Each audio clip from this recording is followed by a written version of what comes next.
Pronto, falha minha. Agora eu acho que eles ouvem. Mariana do céu. Tá todo mundo ouvindo? Quem estiver assistindo, se puder, por favor, comenta que tá dando para ouvir.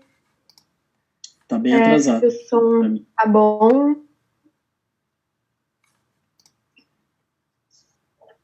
Nós temos 13 pessoas ao vivo, olha.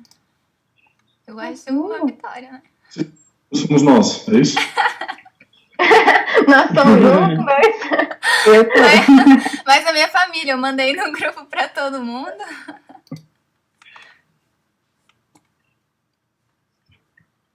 Aí, ó. Agora tô ouvindo. Isso.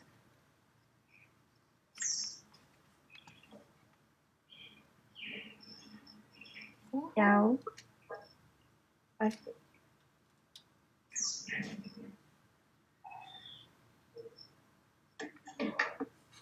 Bom, então acho que a gente pode esperar até 5:05 para começar? Pode ser. Tô tentando compartilhar aqui, mas não.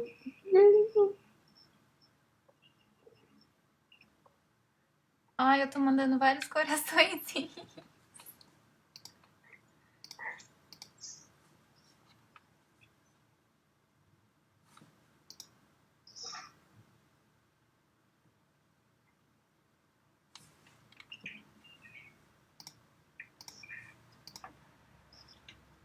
Oh, tem pessoas do planetário, que legal. Ai, que legal. A gente está só esperando dar 5:05 para entrar mais algumas pessoas. E a gente já começa. Ok.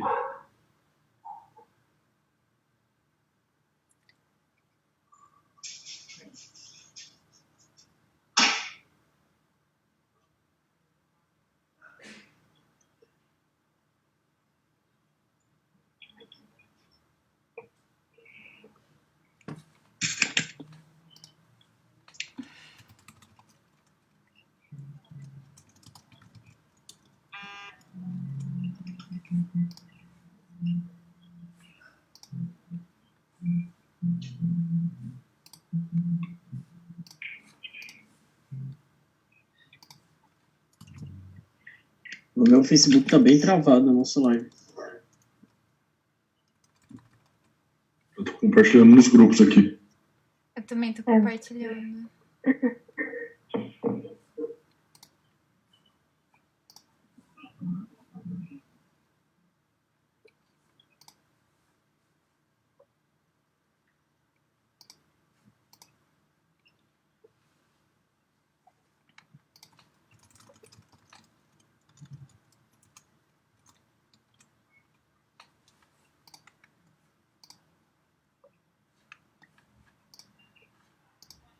Bom, é 5:05. Vocês querem começar? Bora? Bora. Bom, salve, galera. Estamos aqui hoje com o João Eduardo Fonseca, diretor dos Planetários de São Paulo, especialista em instrumentos de observação, com experiência em divulgação científica. Conta um pouco para nós a sua história aí, João, de como você foi levado para esse mundo da observação astronômica. Bom, boa tarde, pessoal. Então, eu comecei a curtir astronomia quando era menor, né, quando eu era bem criança. Na verdade, eu sou do interior de São Paulo, uma cidadezinha próxima a Ribeirão Preto, chama São Joaquim da Barra, a metrópole da região. Tem quase 40 mil habitantes. Então, uma tia minha foi fazer faculdade em São Paulo e a gente visitava ela direto. E aí, numa dessas visitas, meu pai me levou para o planetário. E isso me marcou muito, assim, numa época que eu era bem pequeno, eu fiquei muito encantado com aquilo. E toda vez que a gente ia a São Paulo visitar minha tia, a gente tinha que ir ao planetário. Então foi um encantamento, assim. E eu lembro também que, na época do Hubble, a DF Vasconcelos lançou uma lunetinha pequenininha, laranja, para ver o cometa Halley, né? E nessa época, eu não via. Na época do Halley, eu tinha menos de 3 anos, eu não me lembro nada dele, mas a herança da lunetinha ficou comigo. Então, eu trouxe essa lunetinha comigo por muito tempo, muitos anos, até que eu perdi ela em algum momento, alguma mudança de república, aquelas coisas normais que acontecem da vida. Essa lunetinha se perdeu, mas isso não faz nem 10 anos que eu perdi ela. E eu nunca me afastei da astronomia, né? Nunca fui um físico muito apaixonado, nunca tive física no ensino médio, assim, a gente passou meio reto no ensino médio com física e tal, até que eu vim fazer física na Unesp por causa da astronomia. Era uma forma de eu me aproximar da própria astronomia. E nesse caminho, assim, antes de entrar na física, nós montamos um grupo de astronomia em São Joaquim da Barra, onde a gente procurava telescópios. Eu fiz o meu primeiro telescópio com um vidro quebrado de janela, a gente poliu as lentes para ver como é que ficava. Ficou uma porcaria, mas já foi o V0 para começar a fazer instrumentos melhores. E aí, quando eu tinha uns 17, 18 anos, a gente já estava começando com isso de fazer telescópios, fazer instrumentos, olhar para o céu, se reunir. Como a cidade era muito pequena, era muito fácil você ir para um canavial ou para a antiga estação da FEPASA, deitar e ficar vendo o céu, reconhecendo constelações. E essa foi... Eu nunca me afastei, assim, eu sempre estava ali nesse meio. E me cerquei de pessoas assim também, que algumas delas estão comigo até hoje lá no planetário. E eu jamais imaginei trabalhar no planetário, né? Isso foi também outro acidente de percurso, mas foi uma coisa que aconteceu e foi muito boa para mim. Eu aprendi muito, eu aprendi que eu ainda não tenho uma mínima ideia do que é divulgar ciência. Estou engatinhando nisso. É uma coisa que não é tão trivial e não é tão simples quanto a gente imagina, né?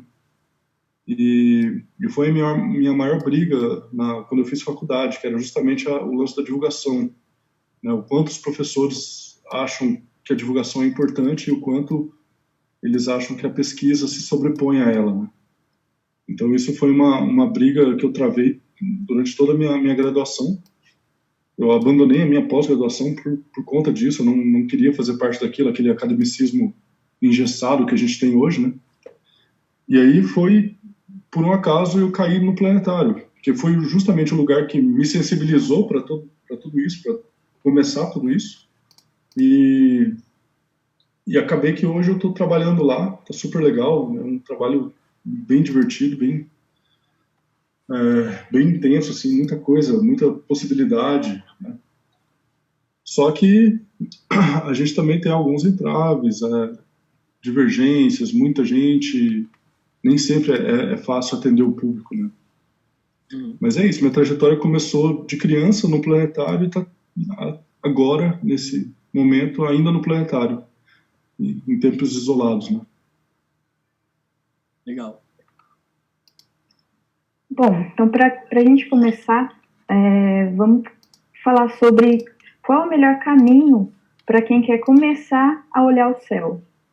Quais são suas dicas, como que quem não sabe nada pode dar um start na identificação do céu que a gente tem?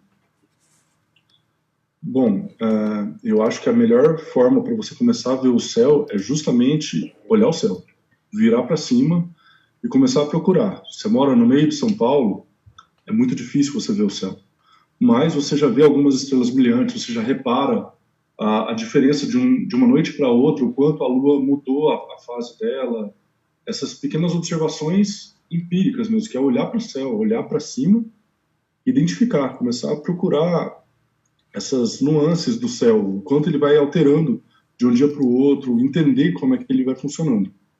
E a outra dica bem importante é, antes de começar com qualquer instrumento, né, procurar um telescópio ou um binóculo, é começar justamente com um mapa, procurar algum software, alguma forma que você consiga pegar um mapa do céu. Eu aconselho sempre, antes dos softwares e tudo mais, um mapa como um planisfério, uma coisa, um instrumento simples. É um mapa impresso em papel, ou daquela noite ou daquele mês, que você vai identificar as estrelas mais brilhantes que você está vendo.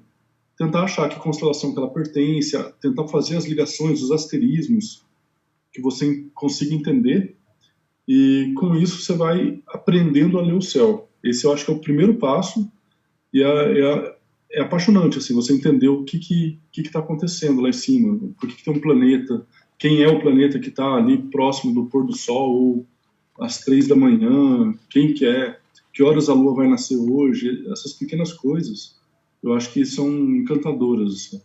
Eu acho que é um bom começo. Você poderia citar alguma forma de encontrar esses mapas? Um site?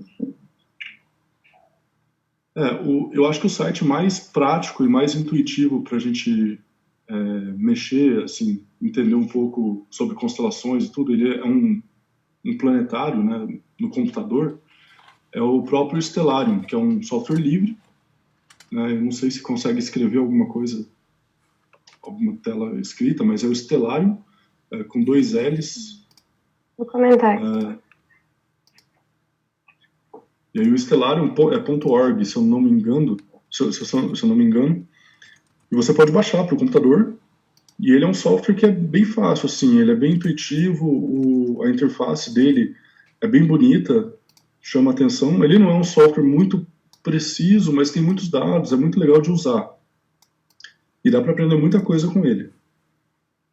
E para imprimir as cartas, tem um outro site que é bem legal também, que além das cartas de céu, de constelação, ele carrega com ele um banco de dados sobre os satélites artificiais que estão girando em torno da Terra. Né? Ele chama Heavens Above. Também, se quiser colocar, é heavens-above.com. A Maria está colocando aqui na tela.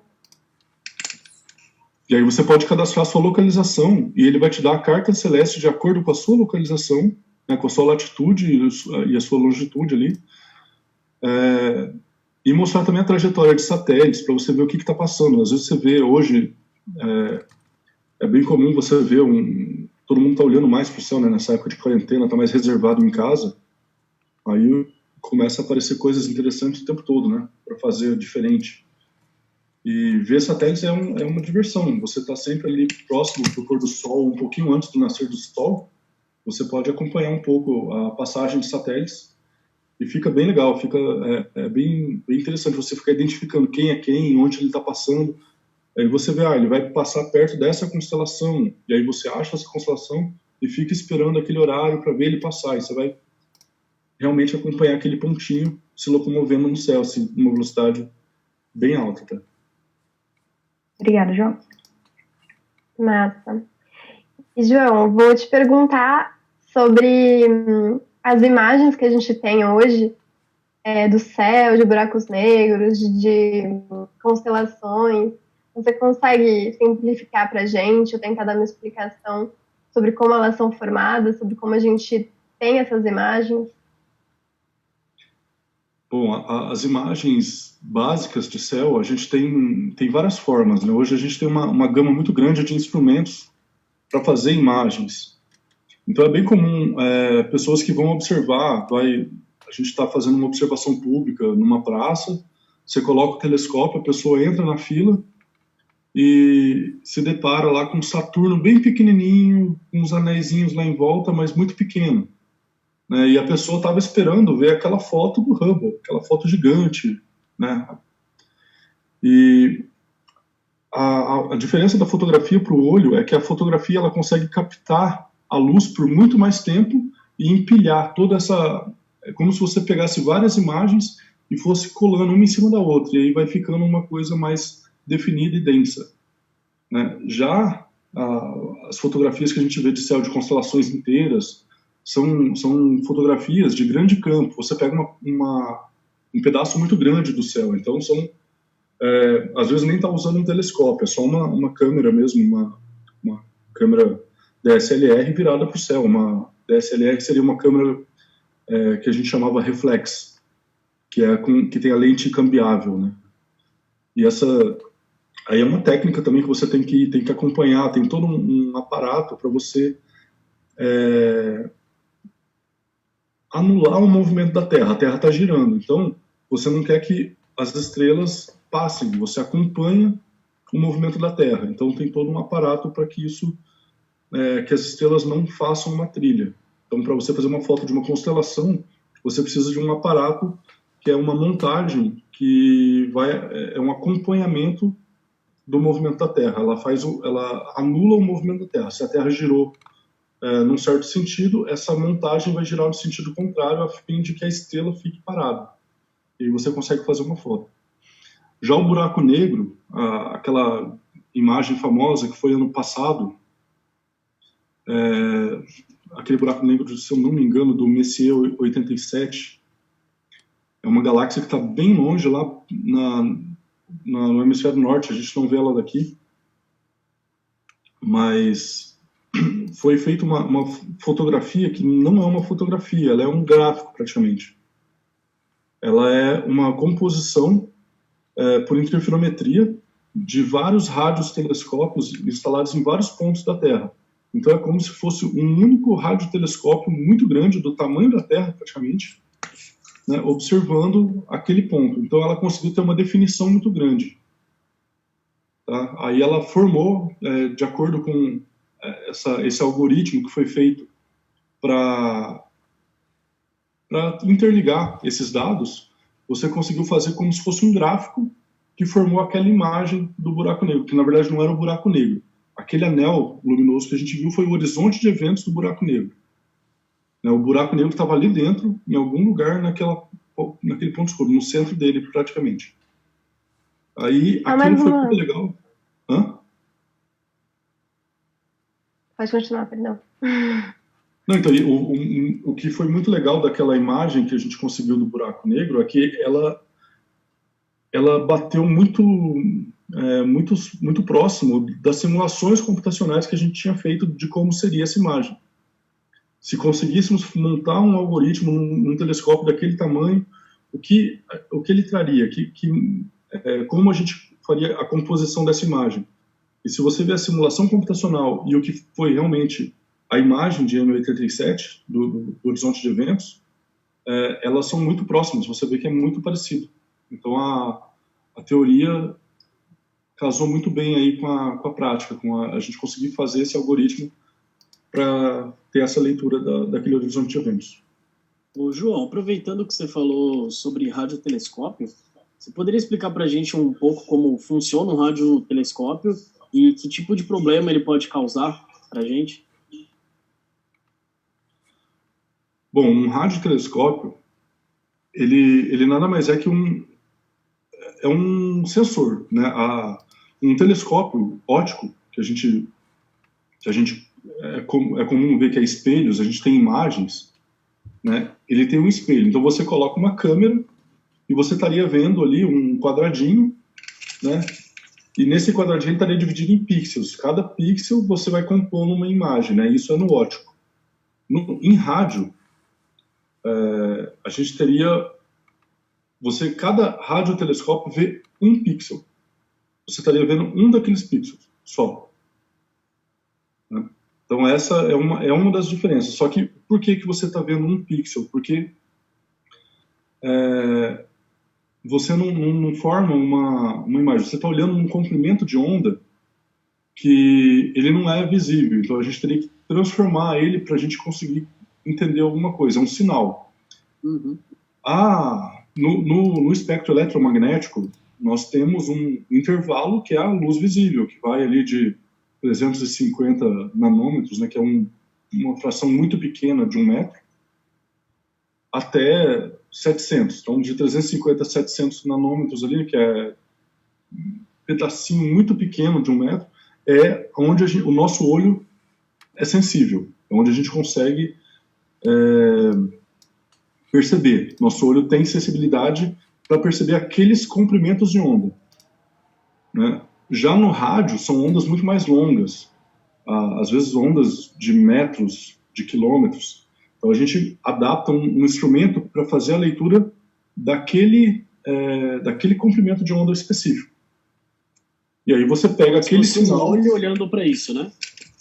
Isso, é como se fosse um olho que só vê aquele comprimento de onda. E aí, por exemplo, uma câmera infravermelho, você está vendo alguma coisa que está fora do nosso campo de visão. Só que a gente traduz ele por uma imagem que a gente vê. Então a gente vê aquela imagem com cor falsa, né, com textura. A gente vê intensidades diferentes de acordo com a temperatura. No rádio é a mesma coisa. Você vai ver a emissão de certas partículas que vão emitir em ondas de rádio.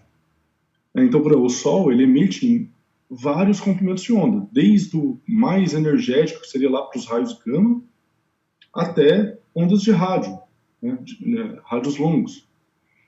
E o visível, a gente consegue ver, né, tudo que a gente tem, o pico de emissão dele estaria no verde, então isso explica que o verde é o centro da nossa visão, mas ele emite em todos os comprimentos de onda, né? Alguns são barrados pela nossa atmosfera e tudo mais. Então, cada objeto emite de uma forma. A gente estudando uma galáxia em rádio, em raio-x, em ultravioleta, em infravermelho, no visível e em raios gama, você tem uma estrutura muito maior de informação daquele objeto, que a gente não consegue ir até a galáxia e pegar um material e trazer aqui, mesmo porque seria inviável e impossível você ter um material só. Uma galáxia é uma coisa muito grande. Então, aquela informação que vem da galáxia, a gente pega ela e transforma ela. Só que lá vem tantos pacotes de informação que só um telescópio visível você não vê. Então, a gente usa esses outros sensores. A gente foi criando mais sensores, então, desde raios gama até o rádio mais longo que a gente tiver, a gente consegue fazer essas leituras. E aí você tem uma gama de informações sobre aquele objeto muito grande. Isso vai afinando o nosso conhecimento e cada vez mais a gente vai melhorando o nosso entendimento do universo e isso vai trazendo nossos benefícios como humanidade, né? Uhum. Certo. E a live nossa aqui vai dar uma paradinha rapidinho, mas fiquem aí, a gente tá voltando, galera. 2 segundos. Vai acabar? Vai cair a Nosso sala. limite vai cair. A gente vai voltar numa próxima. A gente volta daqui 2 segundos. Mesmo canal. Mesmo só canal. fica aí. Sai aqui.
Certo? Oi, oi. Oi, oi. Vocês me Me escutam? ouvindo? Olá. Oi, sim. Yes. Falta a asa. Chegamos. Estão me ouvindo? Perfeito. Sim. Vocês estão me ouvindo? Yes. Bora lá. Continuar então? Bora continuar. Bora. João, aproveitando que você falou dos telescópios, para a gente ver esses eventos que a gente vê através do comprimento de onda de rádio, etc., Que tipo de problema causa a gente ter vários radiotelescópios espalhados em órbita da Terra? Em termos de satélites, você está dizendo? Isso. Então, os satélites, eles são artefatos que nós criamos para facilitar uma parte da nossa vida. E a gente coloca os satélites em órbita da Terra e através a forma que eles mandam informações para a gente é justamente uma onda eletromagnética. E isso é a forma que a gente transmite informação. Toda forma de informação que a gente tem é por ondas eletromagnéticas, né? Com satélites. E por vezes um radiotelescópio que trabalha numa certa frequência de rádio e um satélite que emite nessa mesma frequência, ele vai causar um sinal falso nesse radiotelescópio, né? E isso atrapalha. Quando a Rússia lançou um sistema de satélites dele que era o GLONASS, é como se fosse o GPS deles, tá? É um GPS russo. Assim que eles lançaram, ele tinha o mesmo pico de emissão de uma partícula, uma molécula que chama hidroxil. Então, todo o radiotelescópio que estava preparado para buscar o hidroxil não conseguia mais trabalhar por causa do GLONASS. Uhum. E aí foi falado, a comunidade científica se reuniu, falou com eles mudaram daí a frequência do GLONASS e aí não teve mais interferência.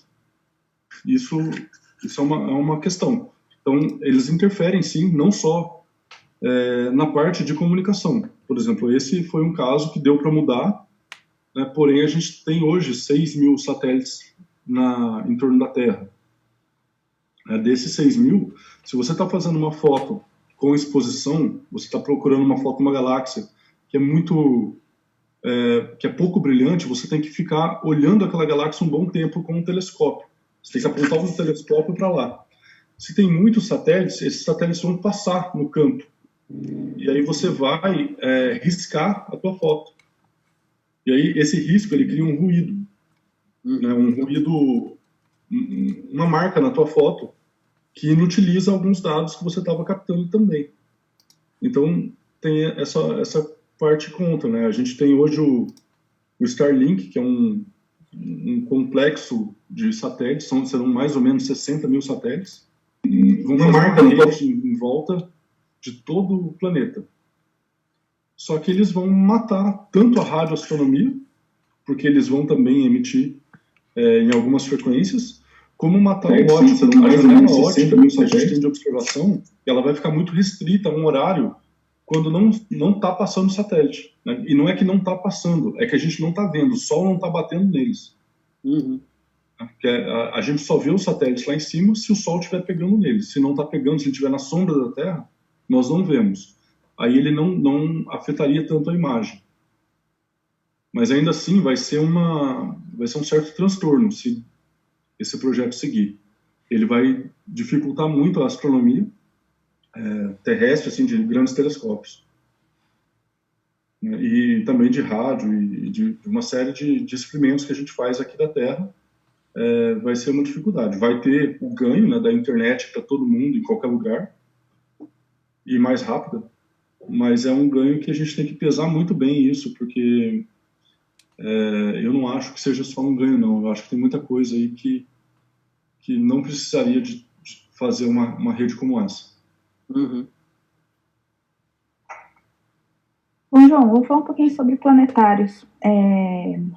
Fala pra gente qual a importância de um planetário público e gratuito. Se você puder também contar um pouquinho historicamente sobre planetários. Posso complementar a pergunta pedindo para você explicar o que é um planetário? E aí... Bom, vamos lá. Um planetário... o planetário ele surgiu de uma necessidade da gente explicar os movimentos do céu sem ter que ficar anos observando. Por exemplo, para você ver os antigos, eles observavam o céu noite após noite de uma forma sistemática e entendiam que os planetas, eles tinham um movimento próprio, que eram astros errantes, né, e tudo mais. Então a gente tinha a Lua, se você vê ela hoje, tá logo ali perto do pôr do Sol. No dia seguinte, ela está um pouquinho mais para cima. O Sol se pôs e ela está um pouquinho mais alta. E aí esse movimento, a gente leva vários dias para ficar observando. Então a proposta foi justamente isso no final do século XIX, começo do século XX, de criar máquinas que simulassem esses movimentos para a gente poder estudar eles melhor, entender melhor esse funcionamento, essa dinâmica, tanto a planetária como a dinâmica do céu mesmo, como é que ele gira. E aí, Atwood, que é um físico famoso, ele fez uma esfera onde você entrava, era uma esfera toda perfurada, com um monte de furinhos assim. Você ficava dentro dessa esfera e essa esfera girava para você entender. E aí tinha os planetas tentavam simular os movimentos dentro. Não era muito prático, porque você não conseguia colocar muitas pessoas, tinha uma dificuldade para você criar essa esfera, a iluminação dessa esfera e tudo mais. E aí teve um engenheiro, eu lembro que o astrônomo que cuidou disso foi o Max Wolf, mas tinha um engenheiro, acho que é Bauersfeld, acho que é Walter Bauersfeld, ele trabalhava na ZEISS. E esse cara que pegou pelo Museu de História Natural de Munique, não, Museu de Ciências de Munique, e ele encomendou com a ZEISS, né, que era uma empresa alemã, para que eles criassem uma máquina capaz de fazer esses movimentos, isso bem no comecinho do século XX. E foi aí que ele criou o planetário moderno, esse Bauersfeld, que era um dos grandes engenheiros dessa empresa que chamava Carl Zeiss. A empresa Carl Zeiss, ela foi fundada por Carl Zeiss, né, que era um ótico.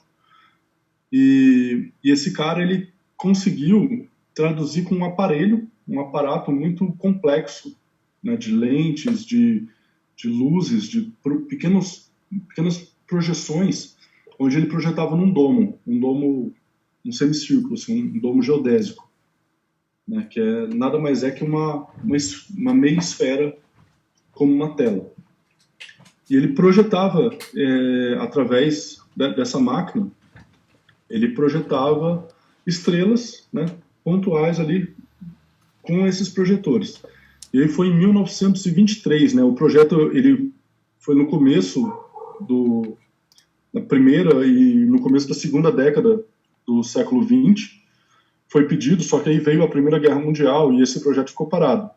Ele só realmente saiu do papel perto de 1923 ou 26, eu não me lembro a data ao certo, e foi no terraço desse museu que eles montaram esse domo, né, essa tela circular, e fizeram a primeira apresentação. E aí eles criaram essa máquina, que foi denominada de Zeiss Modelo 1. E só existiram 2, e aí logo eles já aperfeiçoaram, e então foi que o planetário moderno nasceu. Então hoje o planetário, a gente tinha em São Paulo, foi o planetário de São Paulo, ali, que fica no Parque Ibirapuera, ele foi o primeiro planetário do Brasil aberto ao público. Ele foi inaugurado em 26 de janeiro de 1957.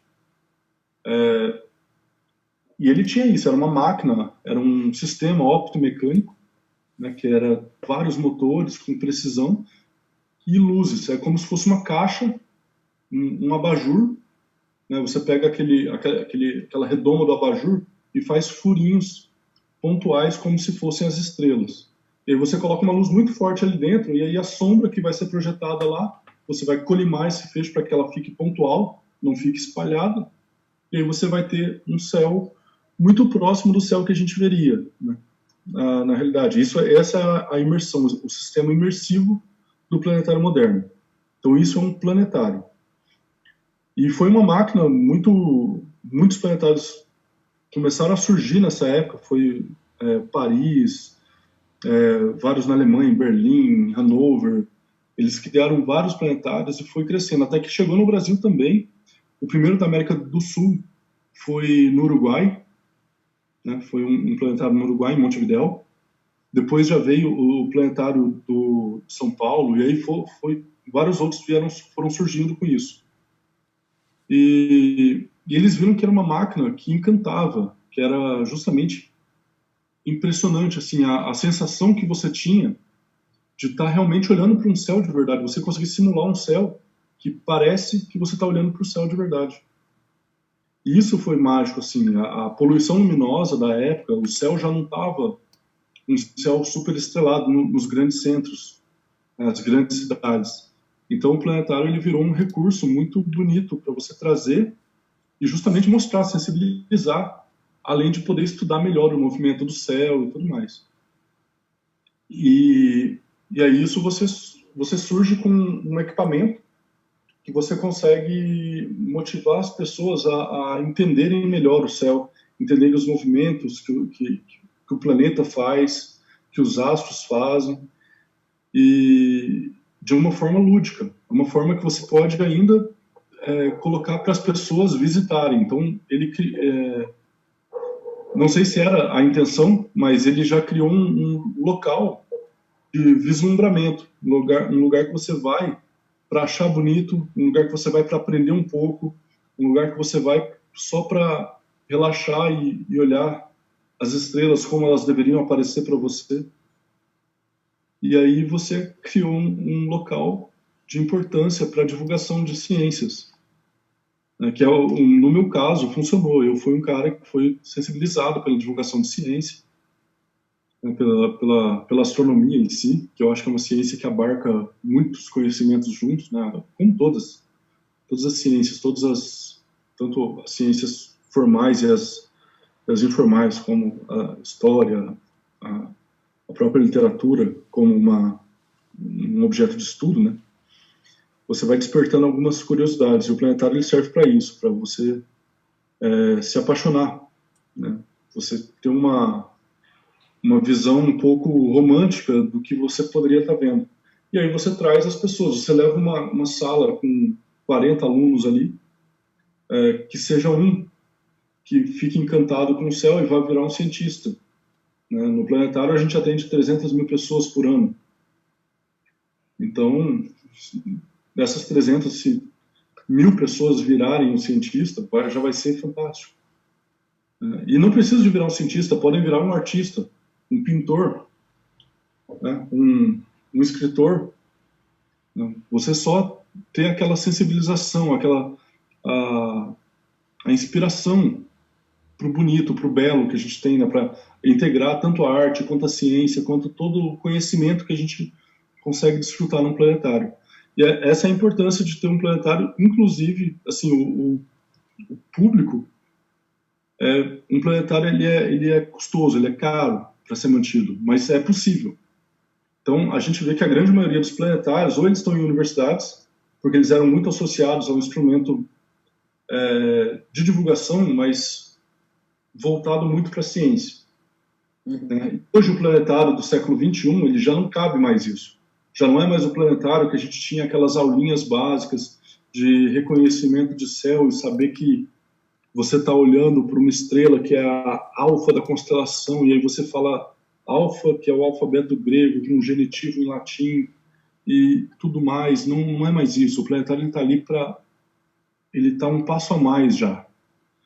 A gente já está conseguindo fazer coisas integradas com Van Gogh, as estrelas de Van Gogh, você colocar uma sessão sobre o céu que Van Gogh pintou, né? Porque Van Gogh, por mais que as pinturas dele tivessem um viés diferente, ele não pintava exatamente o céu, mas ele não inventava a posição das estrelas. Ele colocava a posição correta. Então a gente consegue identificar que céu que ele estava pintando, que época que foi aquela. Dá para fazer sessões onde você integra com qualquer coisa, né? Com a biologia, quando foi descoberto o primeiro exoplaneta, né? Como que é buscar vida em outro planeta, sendo que a gente não sabe nem definir bem a vida que a gente tem aqui na Terra. E assim você vai integrando, você vai apaixonando as pessoas e aglutinando esse conhecimento para espalhar ele. O planetário está ali para espalhar essa inspiração. Ele não está só para ensinar. né? Eu acho que ele já perdeu um pouco esse caráter de ensinar. Ele está muito mais para divulgar. Os planetários acabam mostrando a beleza do que existe fora da Terra, né? É algo bem bonito mesmo. E motivador, Sim. como você colocou. O universo, ele é muito grande, muito bonito. A gente tem muita coisa para aprender, muita coisa para ver. E você pode só se encantar. Ele pode ser bem simples até. Sim. Eu acho que é massa porque para muitas pessoas é o primeiro contato, assim, né, com até uma perspectiva um pouco mais científica, né, sobre observação, né. Então, queria te perguntar também, né, com essa questão toda do Covid, e junto ao Covid, as questões, os cortes, né, que o Estado vem recebendo, os cortes que o Brasil vem recebendo. Então, queria saber o que tem acontecido com o planetário, se você puder falar um pouco, a ameaça do que pode vir a acontecer também, caso piore a situação.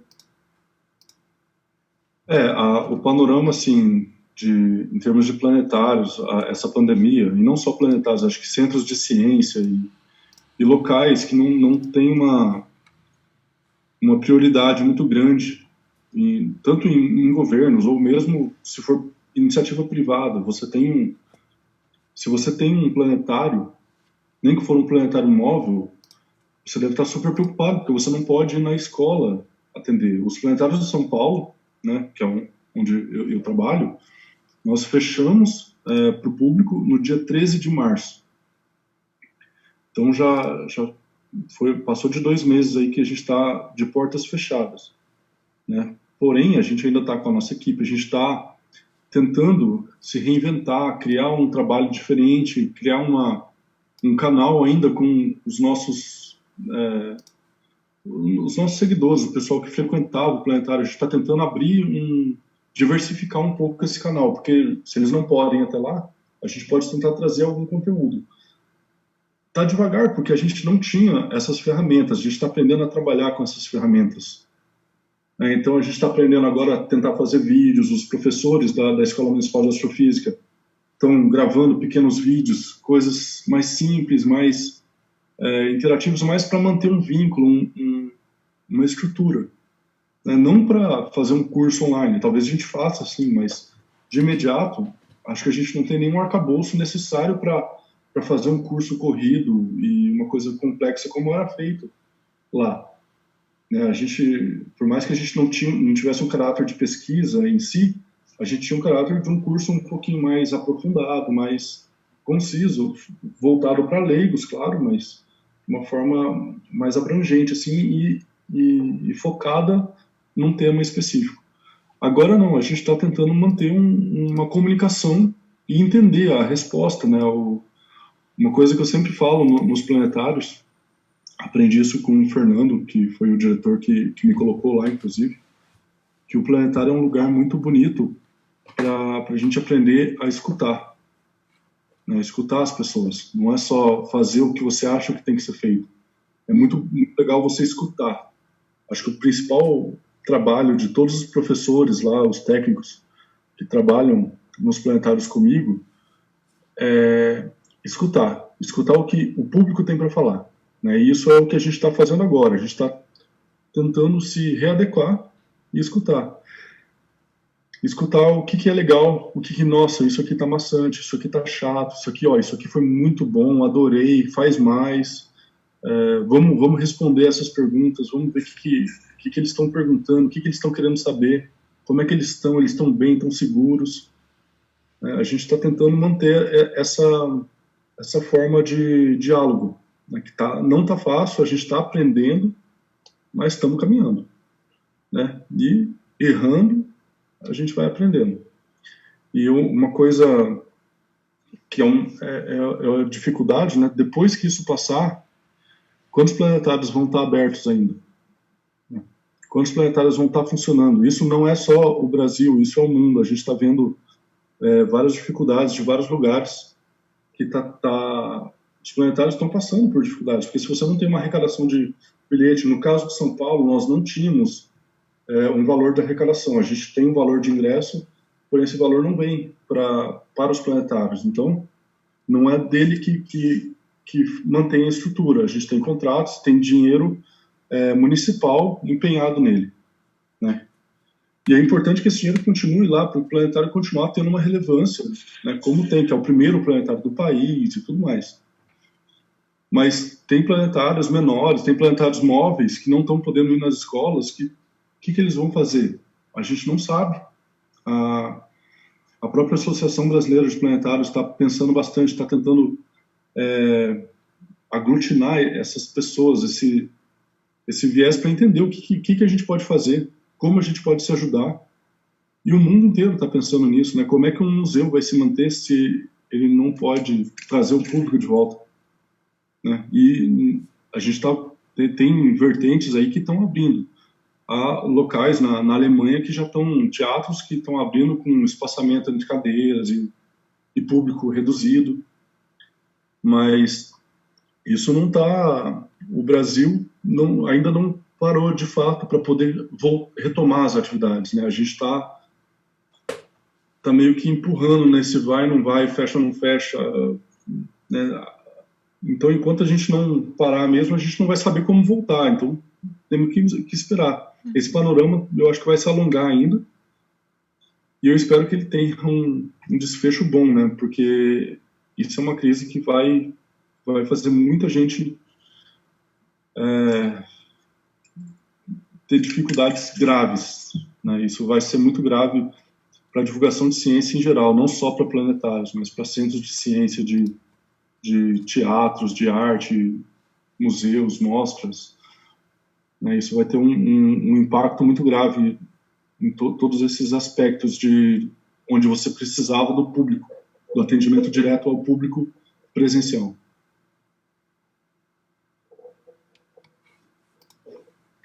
Tem uma pergunta.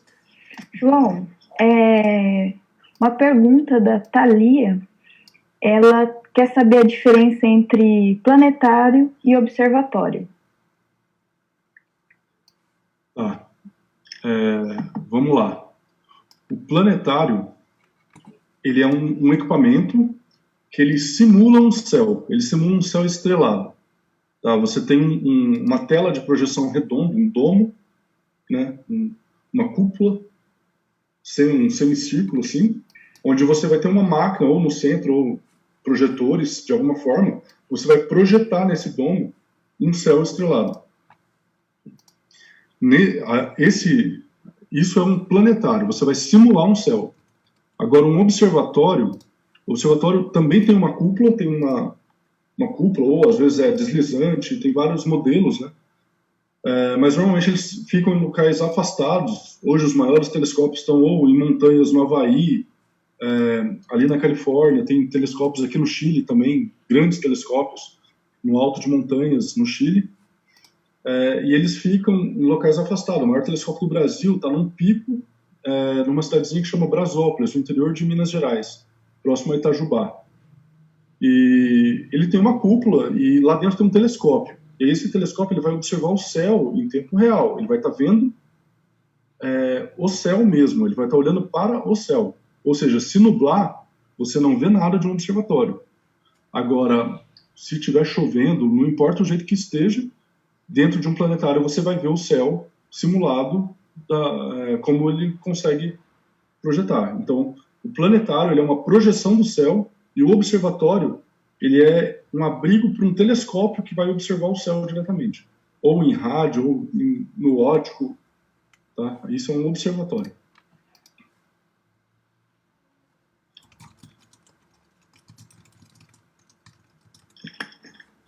Obrigada, João. Obrigada pela pergunta, Thalia Bernardelli. Bom, falando em observação, vamos falar um pouquinho sobre instrumentos de observação. O que são e quais são os instrumentos de observação? E se você puder falar a diferença entre eles.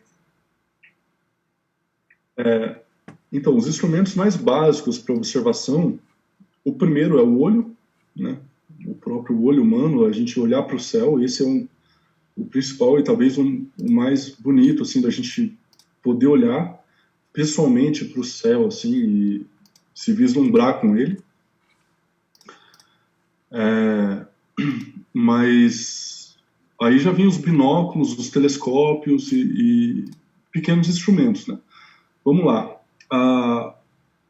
O primeiro instrumento que surgiu foi uma luneta, e as lunetas são arranjos, é um telescópio ainda, só que ele tem lentes. Ao invés de ter espelhos, como a gente tem nos telescópios modernos, a gente tem lentes, tá? Eu não tenho nenhuma aqui, mas é basicamente isso. Um você tem um arranjo de lentes e o outro você tem um arranjo de espelhos. Esses são os instrumentos mais básicos. Antes deles, tem um instrumento que ele foi feito para poucos aumentos. E isso facilita o manuseio dele, para você conseguir...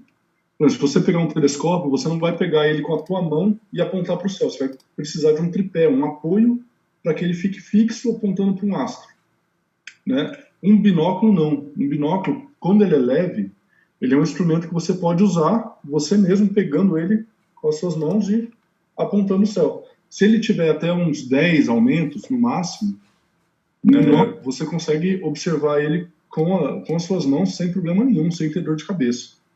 Tá? Você pode só deitar na grama e ficar com o binóculo olhando. Ele é bem intuitivo e é um instrumento bem fácil, assim, bem gostoso de ver. Só que você não consegue colocar muitos aumentos nele, você não vai ter uma grande aproximação, mas você já vai ver uma quantidade de estrelas muito maior do que o olho. Então você vai olhar para uma região que você não está vendo nada, apontar um binóculo para lá, você vai ver uma infinidade de estrelas que você não enxergava a olho nu. Ele vai aumentar muito a sua capacidade de captar uma luz, né? Teu olho é pequenininho, a tua pupila. O telescópio já tem uma pupila bem maior, o binóculo. E aí o telescópio é um outro instrumento. Esse já é mais útil, né? Aqui eu tenho alguns telescópios aqui, ó. Tá? Já são maiores, já são instrumentos mais amadores. Eles servem bem para a gente já observar planetas, você já consegue definir as crateras na Lua com bastante aumento já.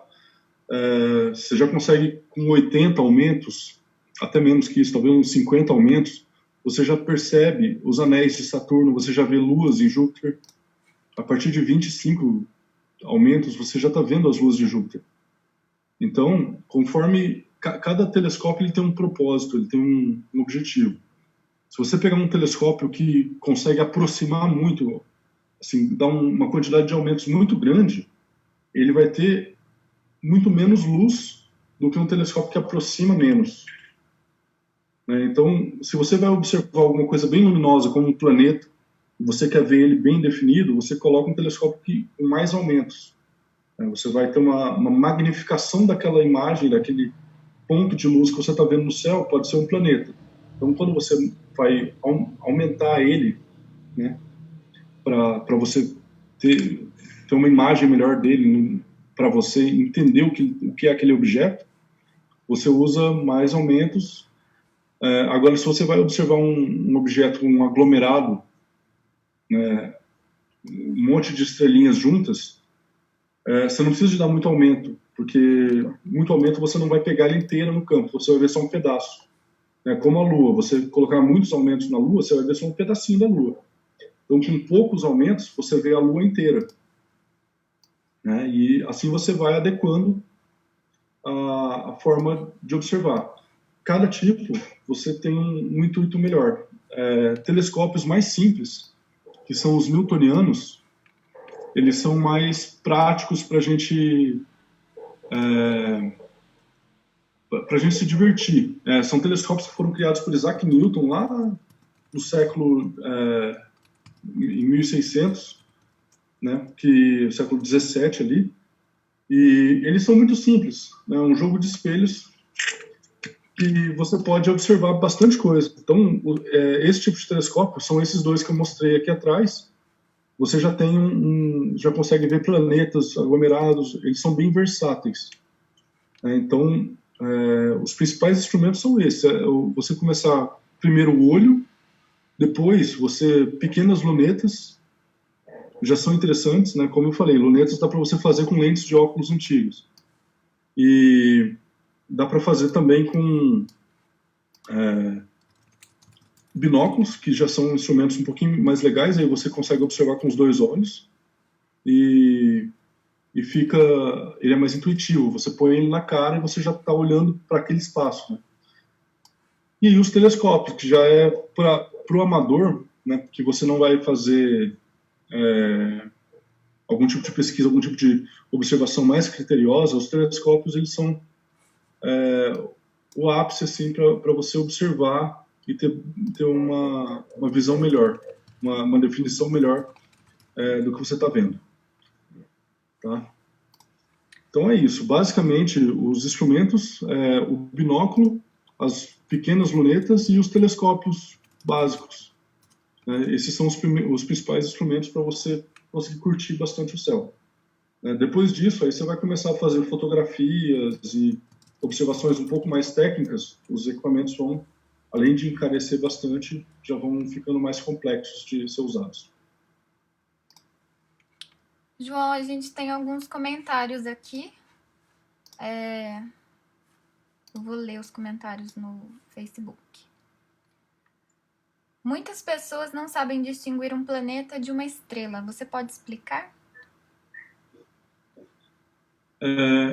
Então, para você distinguir um planeta de uma estrela, primeira coisa, existe é quase que um mito, né?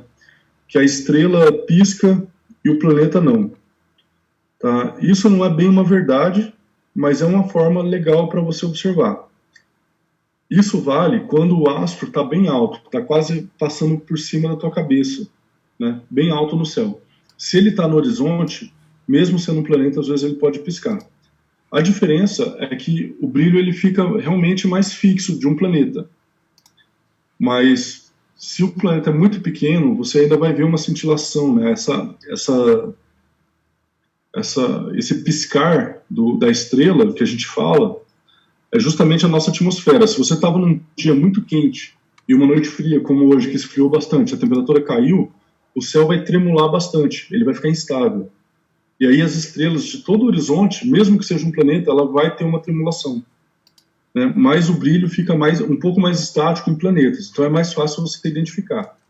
Outra forma é procurar as estrelas mais brilhantes do céu. Por exemplo, Sirius, que é a estrela mais brilhante do céu, que está bem alta aqui, logo depois que o Sol se põe, ela é a estrela mais brilhante do céu. Qualquer coisa que você vê mais brilhante que ela é um planeta, ou é a Lua, ou é o Sol.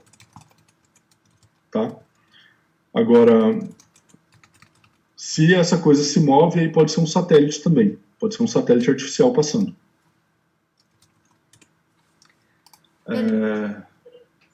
Essa é a principal forma de diferenciar, né? Se você vê qualquer coisa mais brilhante que Sirius, ou que as estrelas mais brilhantes do céu, é um planeta. João, tem um último comentário, uma última pergunta, mas a gente está correndo com o tempo, temos 5 minutos para encerrar nossa reunião. Então, se você topar, vamos fazer assim. Você responde essa última pergunta e fala um pouco dos aplicativos que a gente pode usar para olhar o céu, para orientar a nossa observação. Pode ser? Pode ser. Qual a lente ou telescópio mais desenvolvido hoje em dia? Então, isso depende do propósito. Né? Tem telescópios que pegam grandes regiões do céu, que são panorâmicos. Tem telescópios que pegam uma região muito pequena do céu. Tem telescópios que pegam um determinado comprimento de onda melhor. Tem telescópios que pegam são voltados mais para planetas. Então, hoje, o telescópio mais moderno que a gente tem em construção, ele vai ficar no Chile e começou a ser construído no alto de uma montanha, próximo ali a Antofagasta. E ele vai ter um espelho, a objetiva dele né? Enquanto esses telescópios que vocês viram aqui, o maior deles tem 20 centímetros de diâmetro, tá? No caso desse espelho, ele vai ter 39 metros de diâmetro. Então, esse é o maior telescópio assim, mais desenvolvido que a gente tem, né? Que está sendo construído e vai ser cada vez mais aperfeiçoado. Só que, como eu disse, depende do propósito. Tem telescópios pequenos que são muito mais precisos para certas coisas do que outros. Então, num observatório, se você vai para o Cerro Paranal, que eu acho que é um dos mais modernos que a gente tem hoje, é onde a gente vê aquelas cúpulas mais quadradas e tem 4 deles e alguns pequenininhos em volta. Então, cada telescópio ali tem um propósito. São telescópios de 16 metros, são muito grandes, né? Então, são telescópios que você consegue ver muita coisa. E tem telescópios únicos, observatórios que só tem uma única cúpula com um grande telescópio. Então, depende muito o uso dele e quais as coisas boas. O Brasil faz parte de um consórcio que tem um telescópio no Chile, que chama SOAR, e ele tem um espelho de 4 metros de diâmetro.